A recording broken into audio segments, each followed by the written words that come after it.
changed out the brake sensor cable. Have a look here for the link for the video of how to do that. It is something that even a novice can do. That one's not too hard at all. Now, to do this final reset, now that the brake sensor has been replaced, key in and hit the start stop with no foot on the brake, so the car doesn't start, it just comes on to ignition. And then the little mileage reset button down here, press and hold that until you get your warnings up. That's the front brake sensor, that's the one we want. Press it again, put oil, cycle through now. That one, service. Rear brake sensor, it's okay.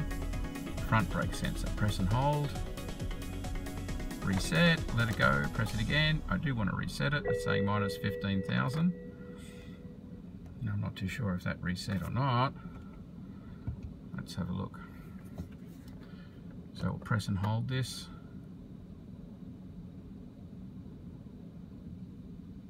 There, front brakes minus 15,000. It didn't. Press and hold. Yeah, at this point I discovered some of the frustrations of buying cheap parts off the internet. If you have a look at the video I showed you of how to fit the brake sensor, you'll see I showed you the little bag that it came in, you know, made in Germany. It was the right part. That's why I bought it, because it showed it was a good quality part. Problem is, inside that plastic bag, which had all the right printing on it, was another plastic bag that didn't fit inside the first plastic bag. That was my first hint. And then when I pulled the brake sensor out, the plastic was hard. You'll see in the video again, it was really hard to press it over the little grease nozzle. It was just a Chinese copy, a really bad Chinese copy that they had gone and put inside a German plastic bag. So yeah, absolute fraud. And guess what? That brake sensor didn't work. That's why I'm trying to reset it here and it wouldn't, because it still wasn't closing the circuit. I'd been sent a faulty one or just super dodgy one.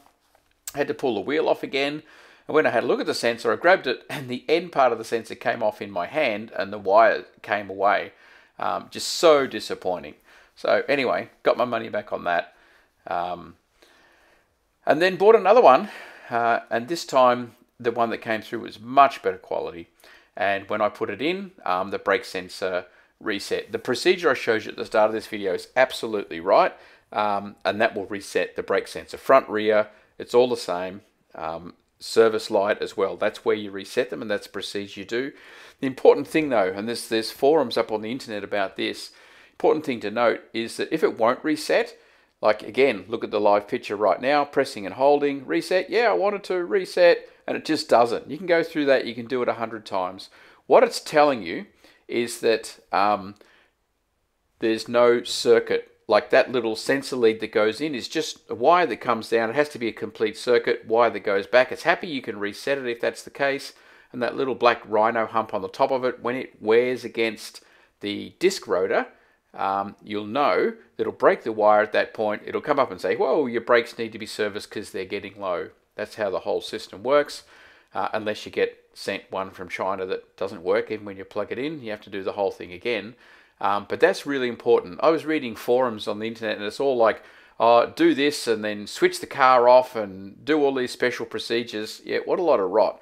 No, if it's doing that and it won't reset, it's telling you that the brake sensor is broken and that you need to get another one.